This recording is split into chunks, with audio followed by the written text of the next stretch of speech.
আবু জেহেল রেগে লাল হয়ে গেল।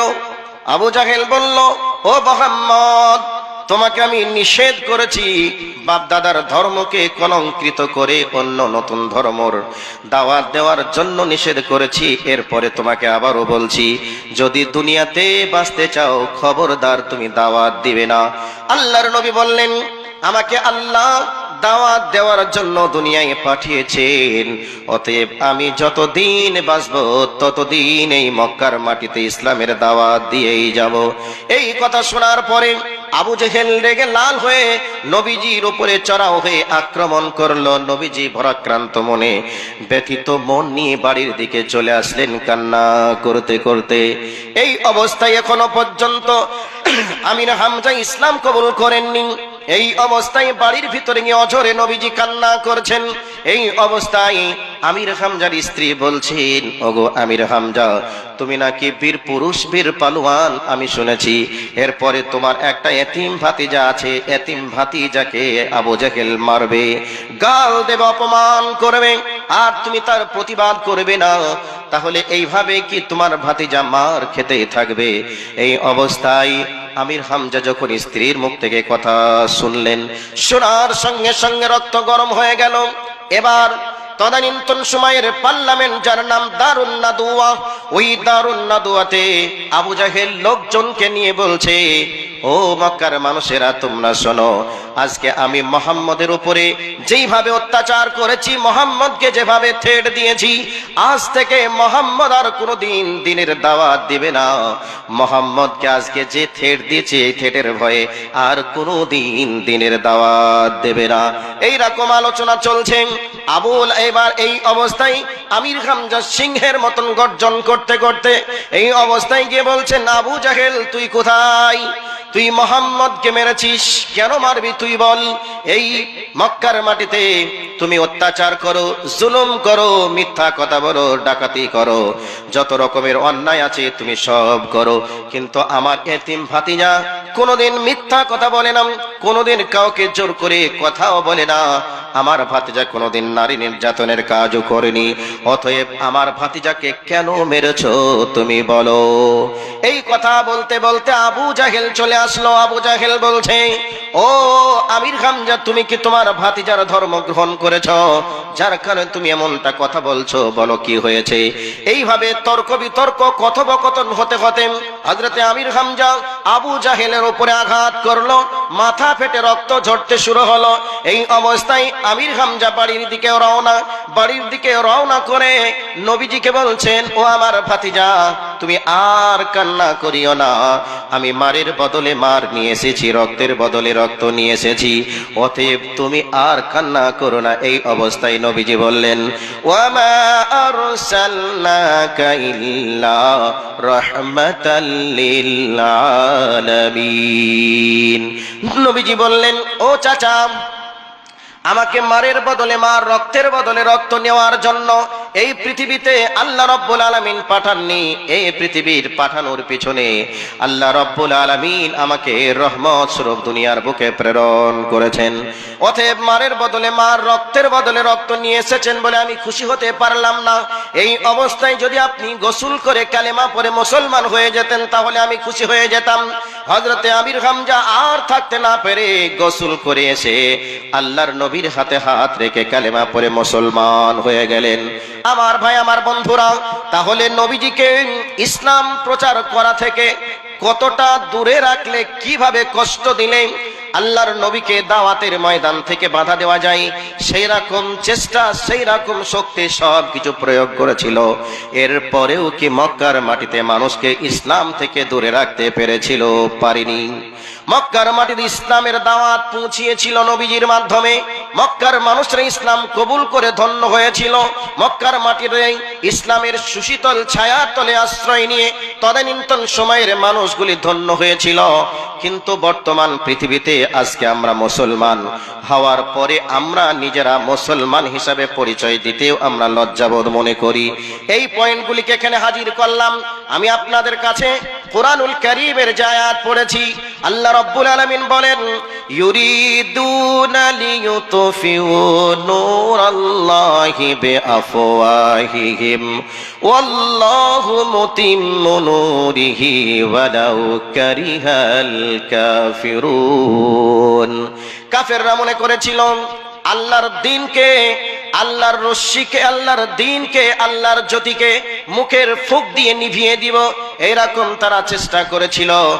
আমি আপনাদেরকে উদাহরণ দেওয়ার জন্য বলছি, এই যে লাইটটা জ্বলছে, এখানে যত মানুষ আছেন সমস্ত মানুষ মিলে যদি মুখের ফুঁক দিয়ে এই লাইটটাকে নিভাবো, এরকম যদি চেষ্টা চালাই, আমরা কি নিভাতে সক্ষম হব? কোশ্চিন কালেও সম্ভব হবে না। আমরা যতই চেষ্টা করি না কেন আমাদের পক্ষে এটা সম্ভব হবে না। তো আল্লাহর দ্বীন, আল্লাহর নূরকে তারা মনে করেছিল মুখের ফুঁক দিয়ে নিভিয়ে দিব, কখনোই তারা নিভাতে পারিওনি। এখন পৃথিবীতে যত শক্তি আছে সকলেই তারা চেষ্টা চালাচ্ছে ইসলাম এবং মুসলমানকে দুনিয়ার বুক থেকে বিদায় করব, কোশ্চিন কালে তারাও বিদায় করতে পারবে না।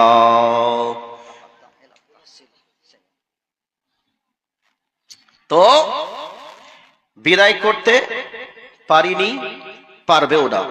এখন চলে আসুন, এরপর সত্য দ্বীন এবং সত্য নবীকে এই দুনিয়ার বুকে পাঠিয়েছেন ইসলাম প্রচার করার জন্য। সেই ইসলাম প্রচার করা থেকে তারা যদি মনে করে সত্য দ্বীনকে, সত্য নবীকে, সত্য ধর্মকে পৃথিবীর বুক থেকে বিদায় করব, তো আল্লাহ বলছেন তাদের যতই জ্বালা ধরুক না কেন, এই দ্বীন ইসলামকে পৃথিবীর বুকে প্রতিষ্ঠিত করব সকল ধর্মের উপরে।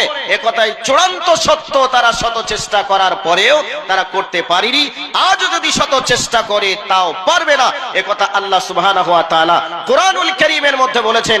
অনেক আয়াত আছে, অনেক হাদিস আছে এই ধরনের। কাজেই আমরা যারা টেনশনের মধ্যে রয়েছি, ভারতবর্ষের আজকে যে সরকার এই ভারতবর্ষকে চালাচ্ছে, ক্ষমতায় আসার পর থেকে নিয়ে শুরু করে যত রকমের আইন পাশ করলো, সমস্ত আইন পাশের তাদের ভাবনা চিন্তা মুসলমানদেরকে বিপদে ফেলবো,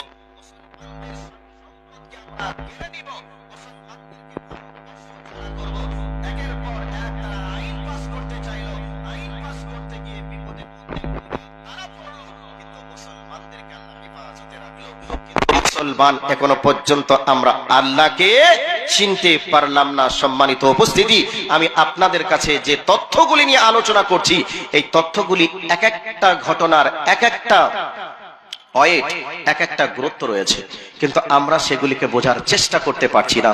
সম্মানিত উপস্থিতি, এই জায়গাকে সাইড করে আরেকটা জায়গাতে যাব, যাওয়ার পরে আপনাদের আজকের যে উদ্দেশ্য সেই দিকে দৃষ্টি আকর্ষণ করার চেষ্টা করব। ভাই, আপনারা কি বিরক্ত হচ্ছেন নাকি? মানুষজন উঠছে, কারণ কি? 12টাতে বেজেও গেল। আপনাদেরকে আর একটা ঘটনা শোনাচ্ছি। আগে একটা কথা বলেছি, যেই জিনিসকে আমরা ফ্রিতে পাই ওই জিনিসের আমরা দাম দিতে চাই না। যেই জিনিসকে অক্লান্ত পরিশ্রমের মাধ্যমে আমরা পাই সেই জিনিসের প্রতি আমাদের গুরুত্ব থাকে, আমাদের মহাব্বত থাকে।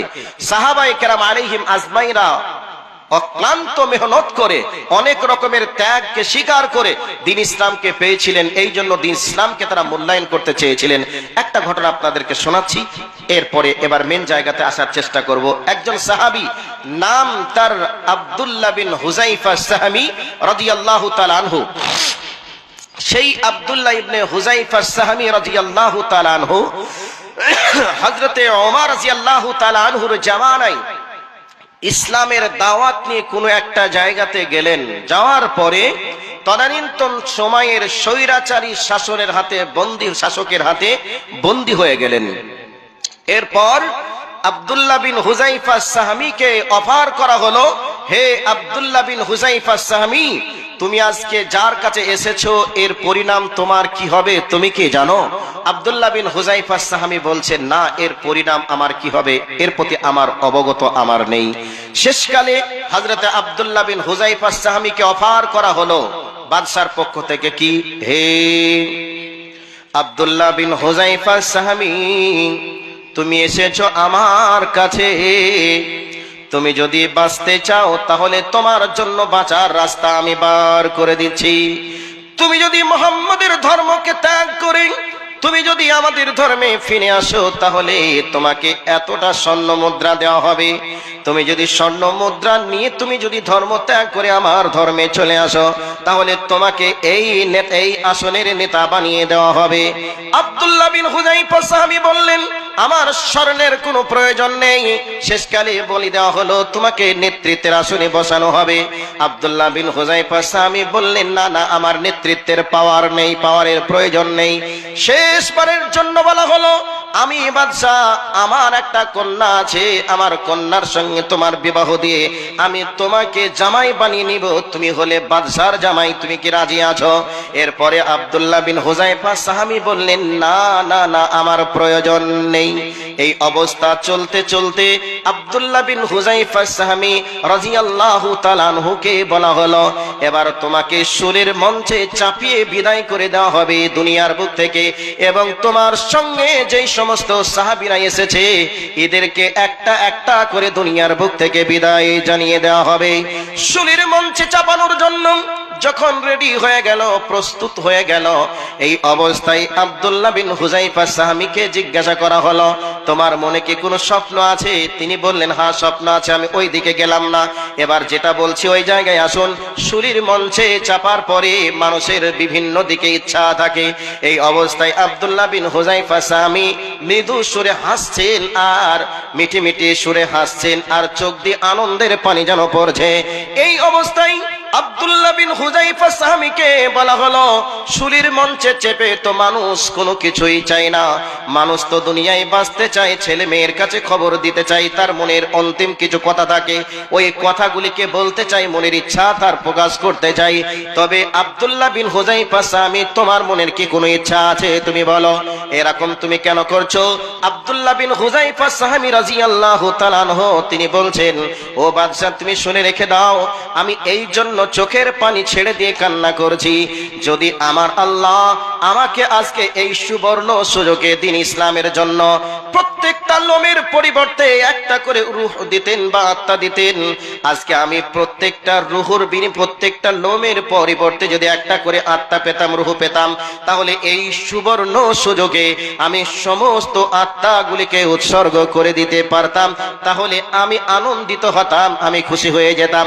কেবলমাত্র একটা আত্মাকে ইসলামের জন্য খুশি করতে পারি, উৎসর্গ করতে পারছি, এই জন্যে আমি চোখের পানি ছেড়ে দিয়ে কান্না করছি। এই কথা যখনই বাদশার কানে গেল, বাদশা যখন এই খবরটা শুনতে পেল, সঙ্গে সঙ্গে বাদশা বলছে, আহারে, যে মানুষদের এই বিশ্বাস, এই ধারণা, তাদেরকে জেলে চাপিয়ে, তাদেরকে সুরের মঞ্চে চাপিয়ে, তাদেরকে দিন ইসলাম থেকে কোনোদিন কি ফিরিয়ে নিয়ে আসা যায়? না না না, ফিরিয়ে নিয়ে আসা যাবে না। মুসলমান থেকে তাকে দূরে রাখা যাবে না, ঈমান থেকে দূরে রাখা যাবে না।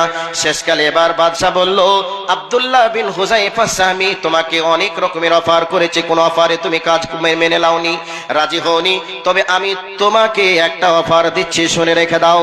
তুমি সহ যারা আজকে তোমার সঙ্গী সাথীরা আমার কাছে এসে বন্দী হয়ে গেছে, ওই সমস্ত বন্দীদের জন্য আমি তোমার জন্য একটা অফার দিলাম। আমি একটা স্টেজ তৈরি করব, ওই স্টেজের উপরে আমি বাদশা থাকবো, আর আমি বাদশা বলে দিব, তুমি যদি আমার কপালের উপরে চুম্মা দিতে পারো, আমি তোমাকে সহ তোমার যারা সঙ্গী সাথী রয়েছে সমস্ত সঙ্গী সাথীদেরকে আমি স্বাধীন করে দিব, তোমরা বাড়িতে চলে যাবে। আব্দুল্লাহ বিন হুযাইফা সাহাবী রাদিয়াল্লাহু তাআলা আনহু মনে মনে ভাবনা চিন্তা করলেন, আমি যদি একটা চুম্বন দেওয়ার বিনিময়ে আমার সাথী সঙ্গীদেরকে যদি আজাদ করে নিয়ে যেতে পারি, জেলখানা থেকে বাহির করে নিয়ে যেতে পারি, তাহলে হয়তো এই সাহাবীদের মাধ্যমে ইসলামের অনেক বড় বড় খেদমত হতে পারে, অনেক জায়গায় ইসলামের আলো ছড়িয়ে যেতেও পারে। এই শর্ত সাপেক্ষে ভাবনা চিন্তা করে বেঈমানের মাথায় কপালে চুম্বন দেওয়ার জন্য চুম্বন দেওয়ার সময় বলছে, ও বাদশা, তুমি শুনে রেখে দাও, আমি শুধু নিজের জীবনের জন্য তোমার মতো বেঈমানের কপালে চুম্মা দিয়ে আমার জীবনকে আমি ফিরিয়ে নিতে চাই না, বরং আমি এই জন্য চুম্বন দিচ্ছি, এখানে অনেক সাহাবায়ে কেরাম আলাইহিম আজমাইন আমার সঙ্গে রয়েছে, আজকে তাদের জীবনটা যদি বেঁচে যায়, তারা যদি এখান থেকে স্বাধীন হয়ে জেল থেকে বাহির হয়ে বাড়ি যেতে পারে, তাহলে ইসলামের কাজ এদের মাধ্যমে বহু জায়গাতে হতে পারে। আমি এই ভাবনা চিন্তা করে তোমার মতো বেঈমানের কপালে চুম্বন দিচ্ছি। আর যদি এই সুযোগটা না থাকতো, তাহলে আমি তোমার মতো বেঈমানের কপালে চুম্বন দিয়ে আমার জীবনকে বাঁচানোর চেষ্টা করতাম না। আমার ভাই, আমার বন্ধুরা, তাহলে এই পৃথিবীর বুকে ইসলামকে আসার পিছনে কত রকমের ত্যাগ স্বীকার করতে হয়েছে, কত রকমের কষ্ট তাদেরকে সহ্য করতে হয়েছে। এর পরেও ইসলাম পৃথিবীতে আছে, পৃথিবীতে ছিল, পৃথিবীতে থাকবে। বেঈমানরা যত রকমের চেষ্টা করেছে, যত রকমের টার্গেট করেছে, সমস্ত টার্গেট তাদের ফেল হয়ে গেছে। কিন্তু পৃথিবীর বুকে আমার আল্লাহ বলেছেন, আমার দিনকে প্রতিষ্ঠিত করব, মুসলমানদেরকে মানে দিনকে প্রতিষ্ঠিত করব। আল্লাহ চেয়েছেন, দিন প্রতিষ্ঠিত হয়েছে এবং কিয়ামত পর্যন্ত এই দিন ইসলাম পৃথিবীতে থাকবে। আমার ভাই, আমার বন্ধুরা, আমি আপনাদেরকে সংক্ষেপে আর একটা দৃষ্টান্ত স্বরূপ কথা বলতে চাই, ভালো করে শুনে নেন। এই জন্য একজন দার্শনিক তিনি গবেষণা করে বলেছেন, হে পৃথিবীর মানুষ, তোমরা শুনে রেখে দাও, এই পৃথিবীর বুকে ইসলামকে প্রতিষ্ঠিত করতে গিয়ে লক্ষ কোটি মানুষ ইসলামের জন্য রক্ত দিয়েছে, জীবন দিয়েছে। এরপরে এই পৃথিবীর বুকে ইসলাম প্রতিষ্ঠিত হয়েছে। তবে এই পৃথিবীতে ইসলাম প্রতিষ্ঠিত হওয়ার পিছনে লক্ষ কোটি মানুষের প্রাণ চলে যেতে হয়েছে।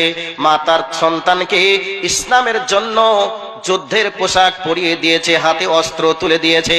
মা জানেন যুদ্ধের ময়দানে গেলে আমার ছেলে শহীদ হয়ে যাবে, মা জানার পরেও ইসলামের জন্য উৎসর্গ করে দিয়েছেন।